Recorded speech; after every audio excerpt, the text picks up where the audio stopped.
예, 가을이 깊어가고 있죠. 화면에도 가을이 깊었네요. 예, 이 계절에 가면 볼 수 있는 아름다운 풍경입니다. 저는 오늘 이 말씀을 보면서 어떤 생각을 했냐면, 창세기를 보면 창세기 그 첫사람 아담이 에덴 동산에서 하와와 함께 행복한 삶을 살고 있을 때 말하는 뱀이 찾아옵니다. 그 말하는 뱀이 찾아와서 선악을 알게 하는 나무의 실과에 관한 이야기를 할 때 뭐라고 얘기하죠? 참으로 하나님이 이거 아무것도 하지 말라고 하디, 그러니까 하와가 이런저런 대답을 하지 않습니까? 그때 말하는 뱀 사탄이 하는 말이 아니라고. 그러면서 뭐라고 하죠? 그걸 따먹으면 눈이 밝아져 하나님처럼 될 것이다. 여기에 이제 쟁점이 되는 게 하나님처럼 된다. 그래서 우리가 이 사건을 반역이라고 합니다.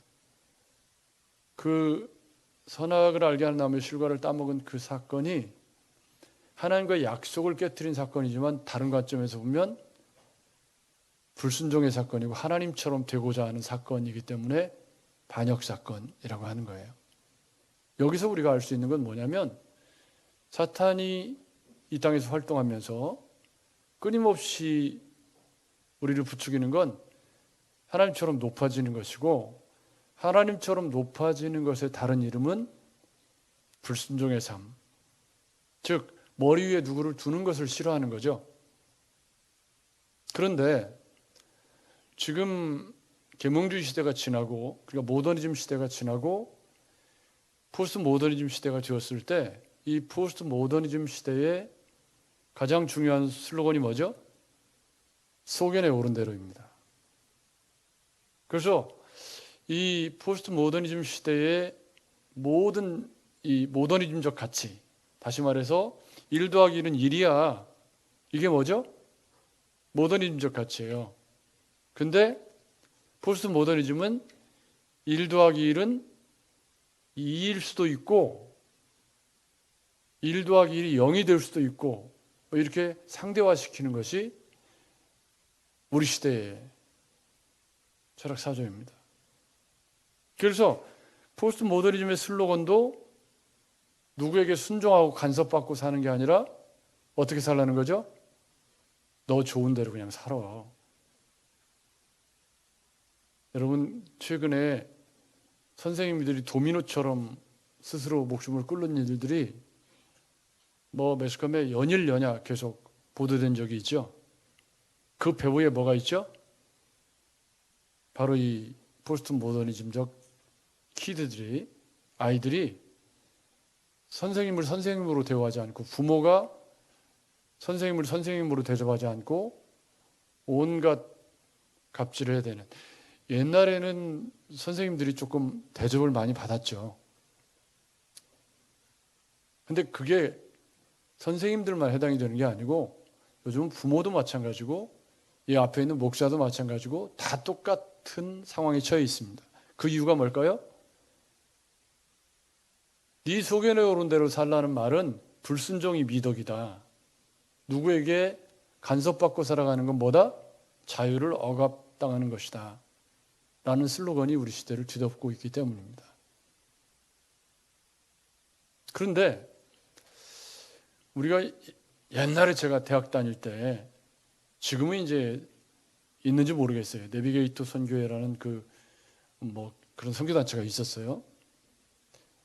저희 모임에서도 그 내비게이터 선교회에 많은 그 성경 공부 책자들을 가지고 공부를 많이 했고, 거기에 보면 이제 휠라이프라는 내비게이터의 중요한 핵심 사상을 이렇게 요약해 놓은 그런 성경 공부 교재가 있습니다. 거기에 보면 중심 대신 예수 그리스도가 있고, 이 중심 대신 예수 그리스도를 떠받치는 게 말씀, 기도, 교제, 증거라는 살이고, 그 다음에 그걸 둘러싸는 태가 순종이라고 가르칩니다. 그래서 중심 대신 예수 그리스도가 우리의 삶으로 바깥의 사람들과 나타날 때는 순종이라는 태를 통해서 만나게 된다. 그러니까 뒤집어 말하면 그 휠라이프는 뭐냐면 아무리 예수가 내 안에 있고 뭐 예수가 뭐 믿음이 좋고 해도 그게 순종이라는 얼굴로 나타나지 않으면, 말씀, 기도, 교제, 증거가 내 안에 충만하게 있다면 그것이 사람들한테 나타날 때는 순종이라는 열매로 나타나야 된다는 굉장히 급진적인 가르침이 바로 휠라이프입니다. 그런데 첫사람 아담의 타락부터 시작해서 지금 우리가 처해져 있는 시대적 정황은 뭐죠? 순종은 미덕이 아닌 거잖아요. 여러분 맞죠? 우리가 사람들 유형 가운데 이 어른들하고 관계 맺는 게 불편한 사람들은 대부분 다 그쪽 사람들입니다. 말을 듣고 순종하고 이게 불편한 사람들은 대부분 다 동료들하고 어린 사람들하고 어울리는 걸 좋아하지 이렇게 어른들하고 관계를 맺는 걸 좋아하지 않습니다. 그러니까 그런 세상 속에 순종이라는 말이 사라진 시대 속에 성경은 순종을 이야기하고 있고, 우리가 사는 세상에서 이 순종이라고 하는 것의 가치는 점점 소멸되어져 가고 있는 그런 개념이라는 것을 알 수가 있습니다. 타락한 인간의 가장 어려운 항목이 순종이라는 거죠. 질서를 인정하고 순종하고 따라가는. 그런데 이게 내가 하고 싶은 일, 내가 좋아하는 일을 누가 시키면 그건 순종이라고 말해야 돼요? 뭐예요? 그거는 뭐 순종이 필요 없죠. 내가 좋아하는 일을 하는 거니까요. 그죠? 그러면 순종이라는 개념이 개입되는 건 언제죠? 내가 하기 싫거나 내가 할 수 없는 일을 주님이 시키는 거죠. 그럴 때 순종이라는 말이 필요한 거죠. 뭐 내가 좋아하는 일만 하고 살 것 같으면 순종이라는 개념이 필요치 않아요. 애초에 순종이라는 개념은 뭐죠? 애초에 순종이라는 개념은 국어사전을 보니까 다른 사람, 특히 윗사람의 말이나 의견에 순순히 따름, 이게 국어사전적 정의예요. 그러니까 다른 이견이 내게 있어도 윗사람의 말을 순순히 따라주는 게 뭐예요? 그게 순종이에요. 그런데 성경에 우리가 성경을 쭉 읽어보면 우리가 믿음의 영웅들이라고 부르는 사람들은 그 하나님과 사람이 만나는 지점에서 자기가 하고 싶은 뜻을 꺾고 하나님의 말씀에 순종하는 사람들이 주님이 쓰시는 사람들인 거죠. 오늘 복음이 땅끝까지 가는 여정, 사도행전은 복음이 어떻게 땅끝까지 전해지게 되었느냐, 1차가 뭐냐면 예루살렘 교회 박해였습니다. 그죠? 그러니까 땅끝까지 복음이 전해지는 여정의 첫 번째 화두는 뭐냐면 고난에 굴복하지 않는 사람들을 통해서 복음이 땅끝까지 전해지는 거죠. 아멘. 아멘. 욥기의 주제가 바로 그것이기도 하지만 복음이 땅끝까지 전해지는 데 있어서 초대교회가 박해라고 하는 상황에 직면했을 때 그 박해에 굴복하고 배교하고 넘어졌다면 복음이 땅끝까지 못 가는데, 그 복음이 땅끝까지 전해져 가는 데 있어서 그 박해라고 하는 매개를 통해서 복음이 막 퍼져나가는데 거기에 앵글을 집중하고 있는 게 빌립 집사입니다. 뭐 여러 사람들이 다 흩어져 나갔지만, 그리고 빌립 집사 이야기하고 나서 바로 사도 바울로 넘어가거든요.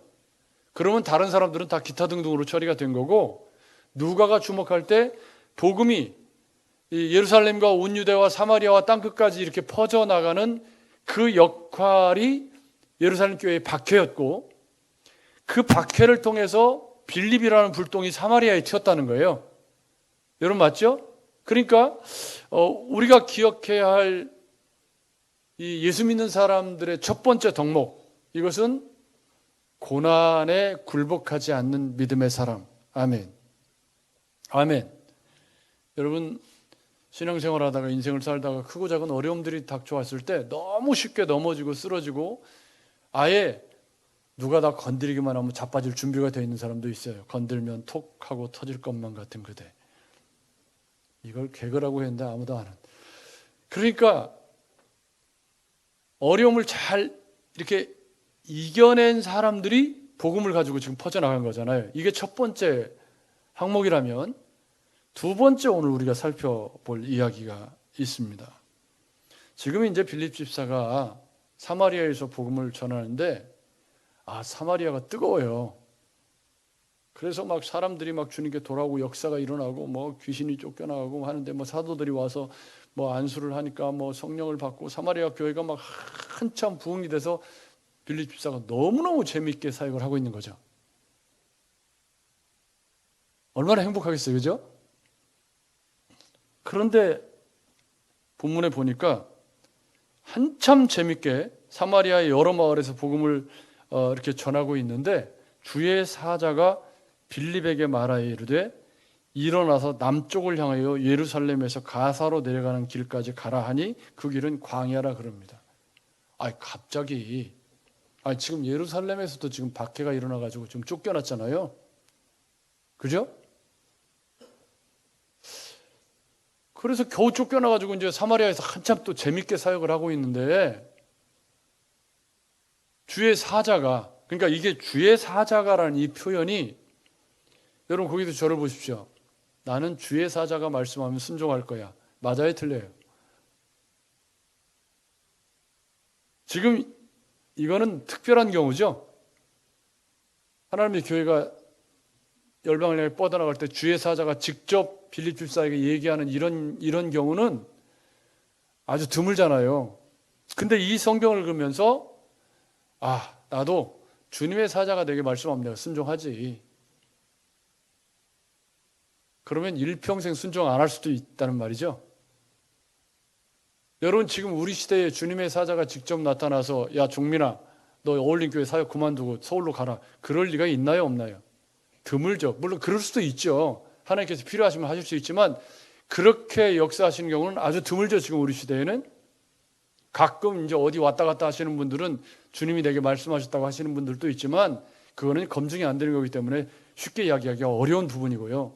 뭐 믿음이 하도 좋아서 그것을 주님이 말씀하셨다고 믿고 그렇게 하시는 분들도 가끔 있지만 그거는 조금 제가 볼 때는 위험합니다. 오히려 말씀을 묵상하다가 주님이 그 말씀을 통해서 내게 말씀하셨다. 말씀의 근거가 분명히 있고 그 말씀이 성경적으로 옳게 해석이 되었을 때 그것이 주님이 말씀하신 거다. 이렇게 이해한다면 그거는 뭐 오케이 받아들일 수 있죠.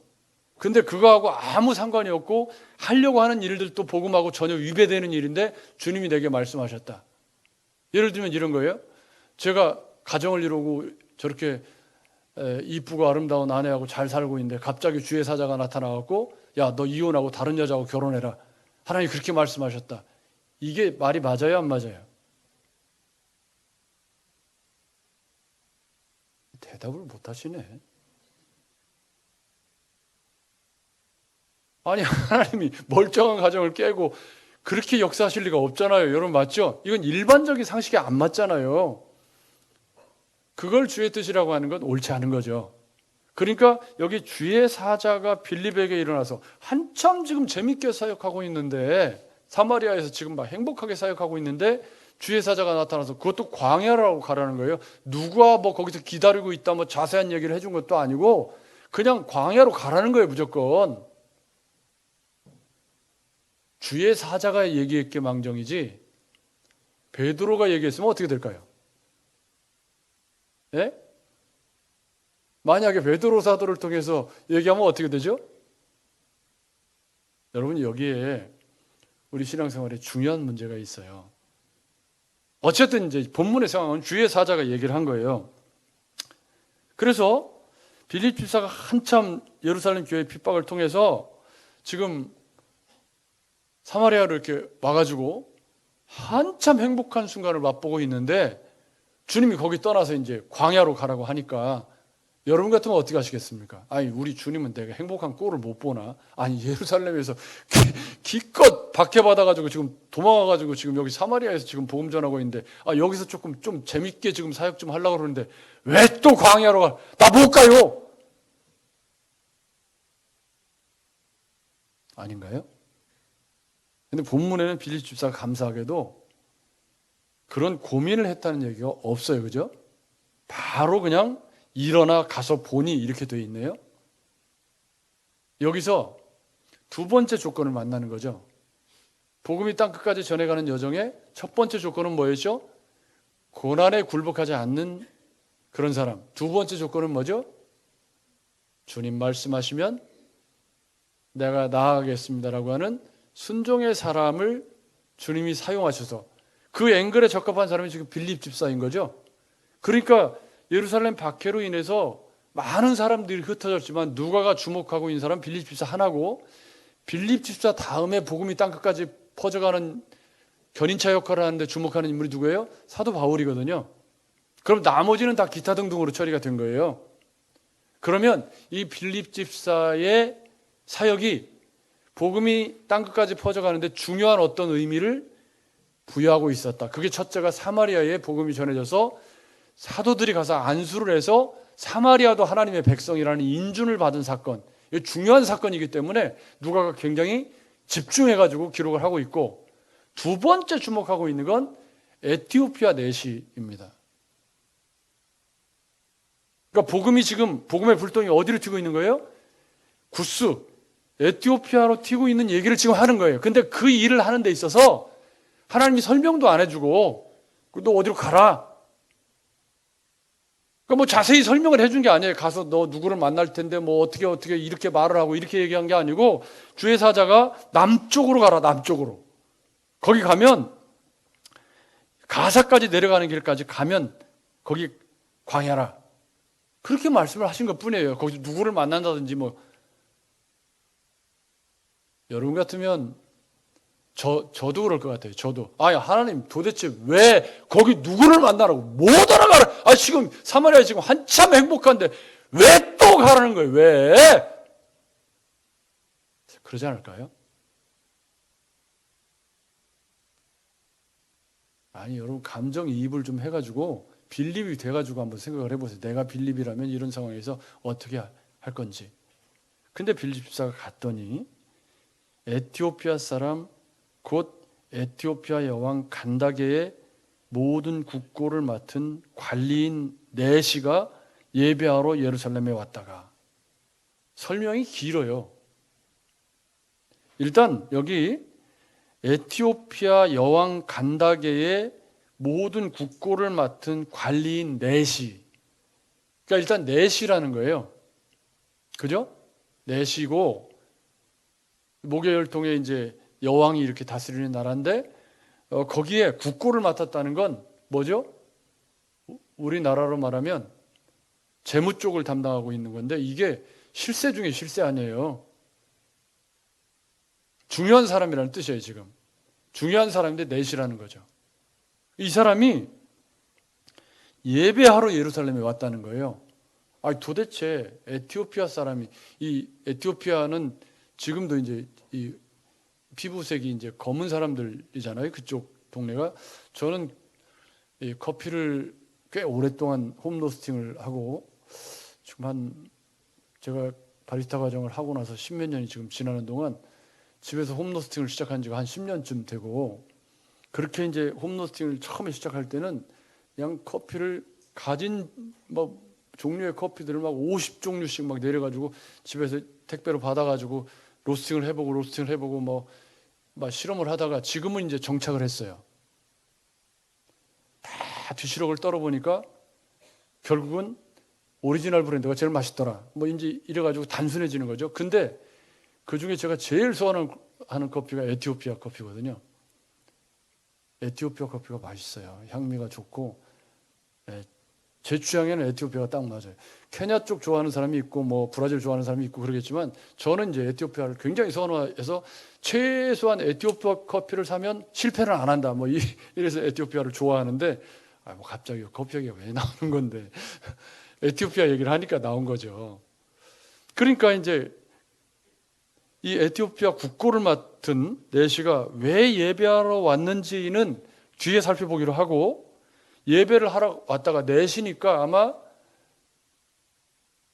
예배하는데 자유도 조금 없었겠죠. 뭐 그건 이제 상상에 맡기면서 예배를 하다가 이제 돌아가는 거예요. 그러니까 에티오피아의 국고를 맡은 사람이 왜 예배를 하러 왔는지 뭐 설명을 전혀 안 해주고, 이 사람이 예배를 하러 왔다가 지금 돌아가는 중에 있는데 하나님께서 주의 사자가 빌립을 보내가지고 그 사람을 만나게 하신 거예요. 그런데 돌아가는 중에 수레를 타고 선지자 이사야의 글을 읽고 있었다. 여러분, 수레를 탔다는 말은 털렁거린다는 말이겠죠. 한번 경험해 보시려면 차를 타고 성경을 읽어보세요. 차를 타고 하면서 5분 안 가서 멀미하죠? 안 해보셨나 봐. 차 타고 성경을 읽어봤어야지. 그러니까 수레를 타고 가는데 이때 당시에 성경이 지금 이렇게 저처럼 이렇게 좋은 태블릿 PC 이렇게 뭐 이렇게 글씨 다 써지고 뭐 이런 거 아니잖아요. 그죠? 이게 가볍고 좋은 것도 아니고. 그럼 이때 당시 성경 뭘까요? 뭐 파피루스 아니면 뭐 두루마리 뭐 이런 걸 텐데, 그럼 수레 타고 가면서 두루마리를 이렇게 펼쳐가지고 성경을 읽고 있는데, 이때 당시의 성경은 우리처럼 눈으로 읽는 게 아니라 대부분 낭독이었다고 그래요. 그러니까 수레를 타고 가면서 지금 성경을 사울이 주의 제자들이 여전히 위협과 살기가 이러고 이제 읽고 가고 있는 중인 거예요. 근데 이제 거기에 빌립 집사가 도착을 해서 들어보니까 이사야서의 글을 읽고 있더라는 거예요. 이사야서의 글 중에, 수많은 글 중에 뭐죠? 어떤 글을 읽고 있었죠? 그는 도살자에게로 가는 어린 양과 같이 끌려갔고, 이게 지금 이사야 53장 7절인데 조금 번역이 조금 다르게 되어 있어서 이사야 쪽으로 가서 보면 우리가 좀 더 익숙한 표현인데, 아무튼 그런 말씀을 읽고 있더라는 거예요. 근데 글을 듣고 빌립 집사가 가서, 아니 그 지금 읽는 것 좀 잘 깨닫고 계시는 건가요? 에티오피아 내시에게. 그럼 이분이 지금 이제 피부색이 검은 분이고 내시라고 소개를 이제 하고 있는데, 빌립 집사는 그 사람이 누군지 잘 모를 거고 주의 사자가 보내서 그 사람 만나라고 하니까 이제 가서 말을 걸은 거예요. 서로 아는 사이예요? 생면부지의 사람이죠. 생면부지의 사람이 지금 와서 말을 걸은 거예요. 지금 성경 읽고 있는데 그거 읽는 거 좀 깨달으십니까? 하고 묻는데, 그러면 여러분 같으면 어떻게 하시겠습니까? 뭐야 이게? 나 성경 읽고 있는데. 그럴 거 아니에요.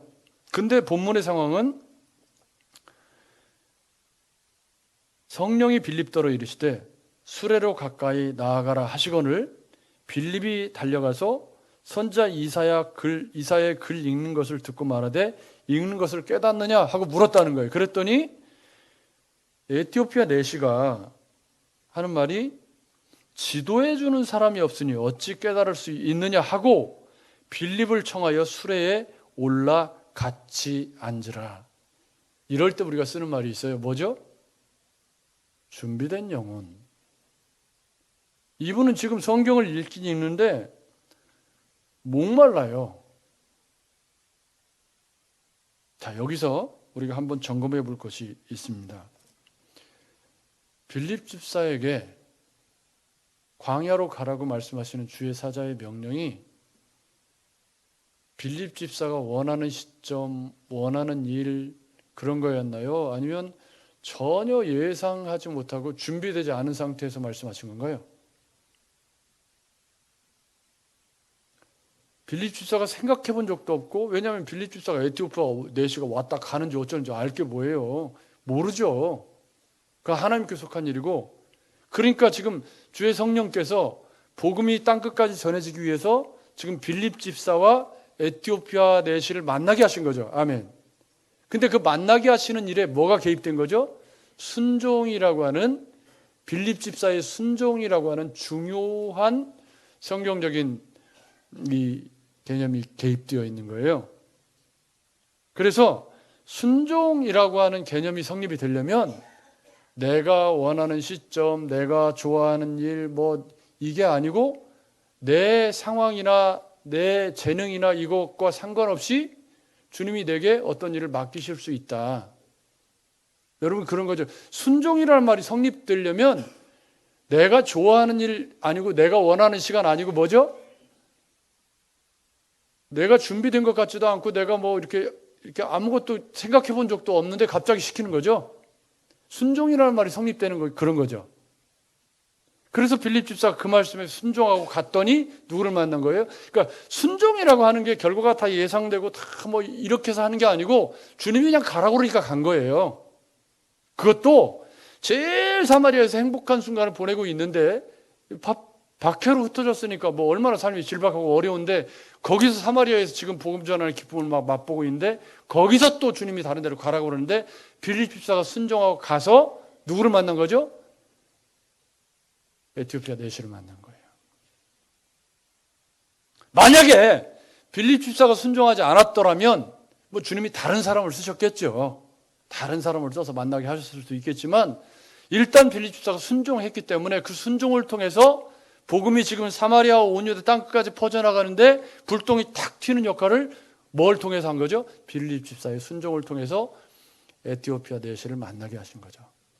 가서 봤더니 이분이 준비된 영혼이다 이 말이에요. 그래서 이사야의 글을 읽는데 마침 메시아에 관한, 예수 그리스도에 관한 그런 메시아의 예언의 말씀을 읽고 있더라. 그래서 이것을 가까이 가니까 내가 가르쳐주는 사람이 없어서 이걸 내가 깨달을 수가 없다. 그 말은 뒤집어 말하면 무슨 말이죠?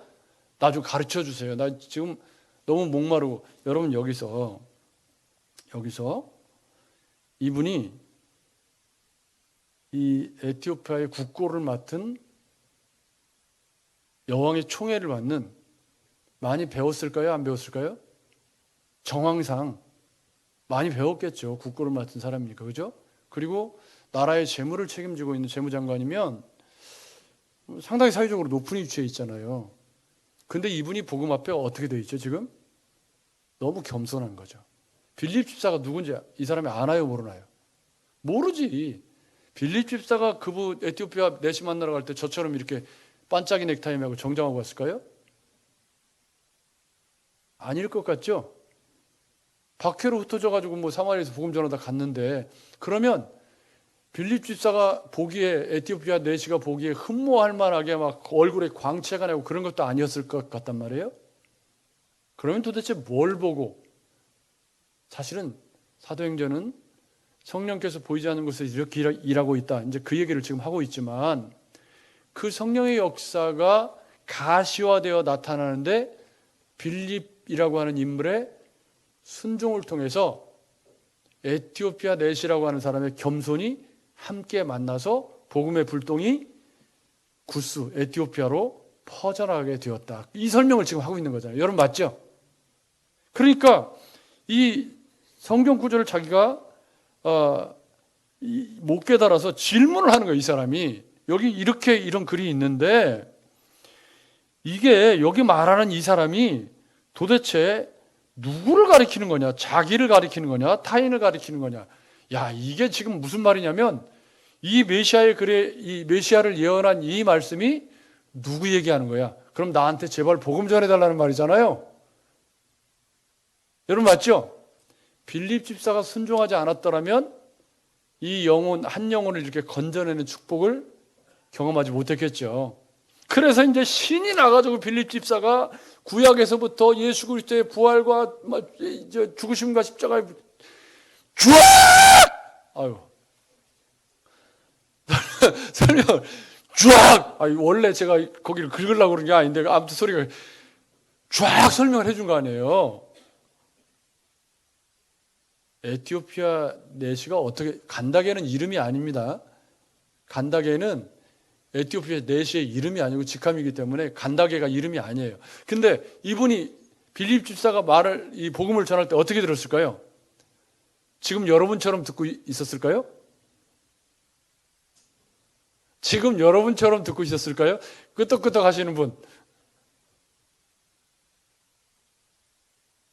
지금 멍한 표정으로 저를 보고 있으면 제가 곤란한데. 얼마나 지금 가르쳐주는 사람이 없어서 내가 못 깨닫고 있으니까, 이걸 가르쳐주는 사람이 있다는 것에 대해서 얼마나 사모하는 마음으로 말씀을 막 정말 열심히 귀 기울여 들었겠죠. 얼마나 감동이 됐냐면, 길을 가다가 물이 있는데 이거 가지고 또 학자들 가운데는, 야, 거기가 메마른 땅인데 어디서 세례 줄 만한 물이 있냐, 이거 갖고 또 싸우는 사람들이 있어요. 참 할 짓도 참 되게. 여러분 제발 예수 믿고 성경 읽으려면 그렇게 읽지는 않았으면 좋겠어요. 아니, 길을 가다가 물이 있어서 그랬다잖아요 지금. 그러면 물이 있는 곳에서 했겠지, 그러면 되지. 사막에 물이 어디가 있어? 세례 줄 만한 물이 들어와가지고 물도 없고. 이게 거짓말이. 이건 참 웃기는 거죠, 성경을. 근데 이분이 어느 정도 마음이 준비가 됐냐면, 내가 이 복음을 듣고 나니까 세례를 받고 싶은 마음이 생겨서 거리낌 없이 내가 세례를 받겠다. 그래서 이걸 보고 또, 집사가 세례를 준다고? 목사도 아닌데? 이렇게 성경을 안 읽으셨으면 좋겠어요. 그때는 지금 그런 체제가 정립되기 전이죠. 그리고 지금처럼 6개월 뭐 신앙교육하고 또 뭐 학습받고 또 뭐 이렇게 규칙이 정해지기 전이에요. 그때는. 여러분 맞죠? 그래서 그냥 바로 예수 믿다고 고백하면 세례를 주던 시절이잖아요. 그게 아직 뭐 규칙이 정해진 때도 아니고. 그러니까 그런 거 갖고 딴지 걸지 말고 지금 중요한 건 뭐예요? 에티오피아의 이 내시가 빌립 집사가 전하는 복음을 듣고 거듭나서 뭐 했다는 거예요? 세례를 받았다. 여기 또 성령을 받았냐 안 받았냐 그러지 말고 사마리아처럼 뭐 세례 그러지 말고요.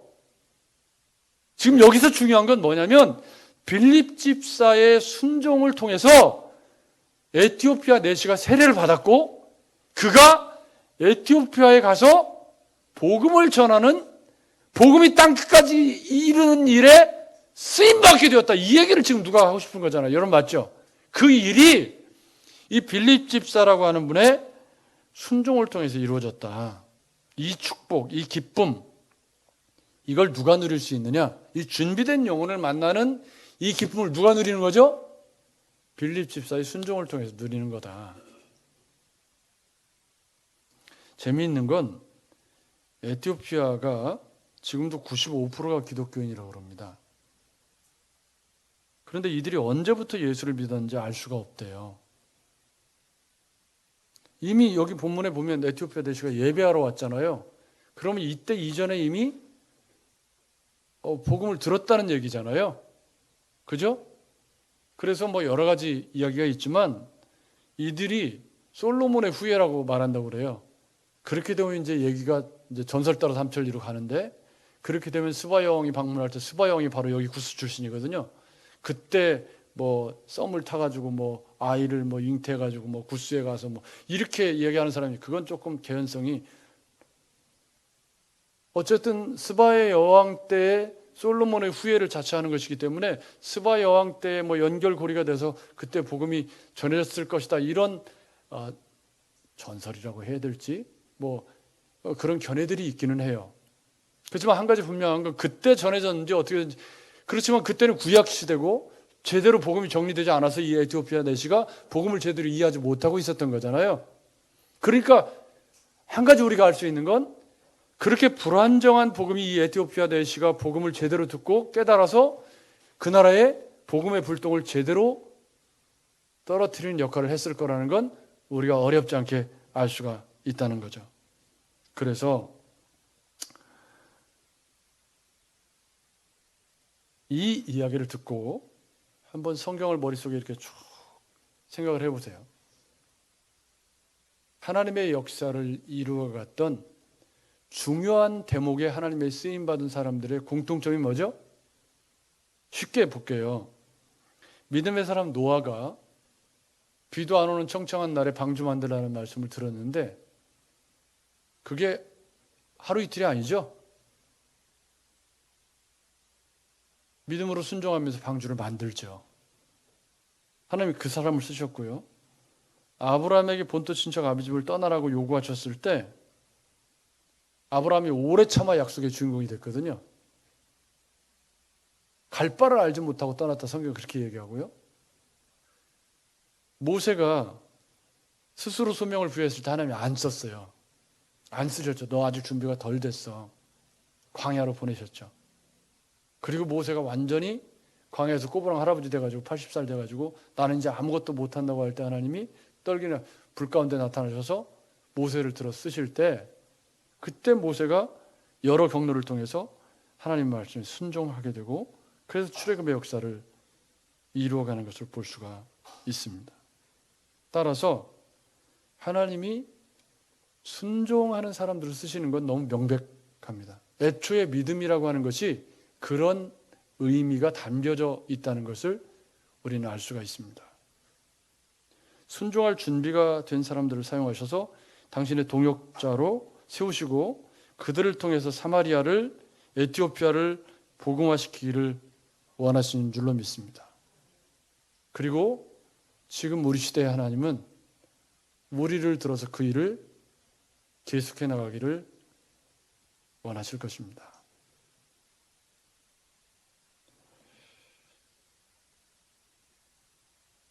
제가 사도행전을 몇 번을 설교를 지금 했는데 옛날에 써놓은 원고에 보면 이런 글이 있어요. 어떤 기업에 총수가 있다고 치죠. 그러면 그 총수가 아끼는 사람이 누굴까요? 무슨 일을 시키면 묻지도 않고 따지지도 않고 예, 알겠습니다 하고 최선을 다해서 그 일을 감당하는 사람을 쓸까요? 아니면 예, 알겠습니다 하고 뒤에 가서 엉뚱한 짓 하고 얼마 안 가서 잘리죠. 그런 사람은 그러겠죠? 그러니까 그 말은 무슨 얘기냐면 기업 총수를 믿어주고 지도자로서 존경하고 진심으로 따르는 사람을 총애하고 아낄 거 아니에요. 여러분 그렇지 않나요? 여러분 자식 중에 부모 말하면 말 잘 듣는 자식이 예뻐요.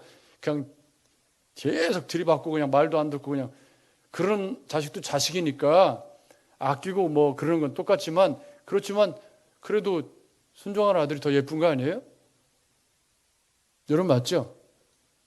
그런데 지금 우리 시대가 뭐라고 그랬죠? 순종이 미덕이 아닌 시대예요.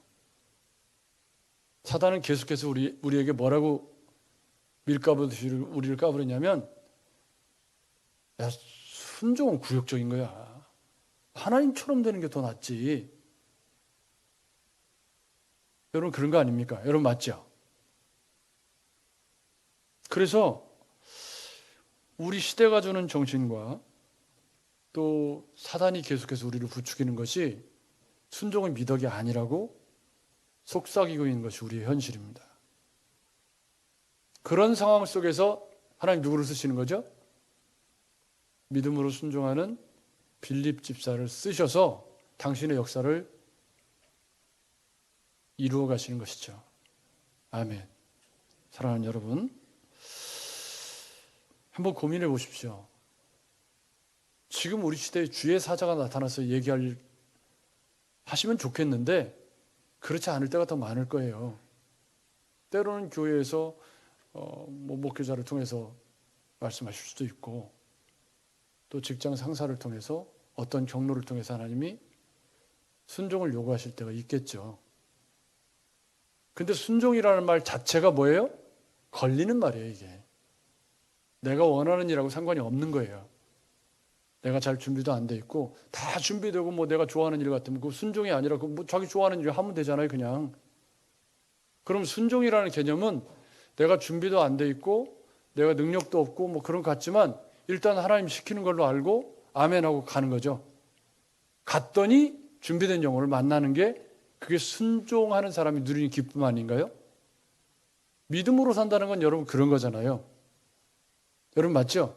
다 준비되고 다 갖춰져서 그래서 내가 그 일을 하는 건 그건 순종이라고 말할 필요가 없어요. 왜? 그거는 믿음이 개입될 필요도 없고 다 객관적이고 다 준비되어 있는데 그걸 거기에 믿음 순종 그런 말을 쓸 필요가 뭐가 있어요? 믿음이라고 하는 것이 애초에 믿음은 바라는 것들의 실상이고 보지 못하는 것들의 증거잖아요. 여러분 맞죠? 그러니까 불확실한 것이고 손에 잡히지 않는 것이지만 주님을 신뢰하는 믿음으로 걸음을 옮겨놓는 게 요단강을 건너는 것이고 홍해를 건너는 거잖아요. 여러분 맞죠? 그렇다고 본다면 이 빌립 집사의 순종을 통해서 복음이 땅끝까지 퍼져가는 중요한 일에 빌립 집사를 하나님이 쓰셨는데 그 역사의 주인공 한 영혼이 순종을 통해서 에티오피아에 있는 한 영혼을 얻는 그 기쁨을 맛보게 된 이 역사는 빌립이라고 하는 준비된 사람의 순종을 통해서 이루어졌다는 것을 우리가 기억해 보시면서 지금 내가 사는 시대에 주님이 내게 어떤 순종을 요구하신다면 나는 어떻게 사는 게 옳을까? 그리고 그 순종했을 때 주님이 주시는 한 영혼이 주님께 돌아오는 기쁨을 내가 맛본 적이 언제 있었는가? 안 될 것 같은 것이 주님의 역사를 통해서 이루어지는 경험을 하고 정말 나는 전혀 준비가 되지 않았는데 막상 해보니까 하나님이 내게 능력 주셔서 감당하는 어떤 그런 감격을 맛본 적이 언제 있었는가? 여러분, 하나님은 지금 우리 시대를 저와 여러분에게 맡기신 것입니다. 그리고 우리 시대에 빌립 집사 같은 사람을 통해서 우리 시대에도 여전히 복음이 전해지기를 원하실 것입니다.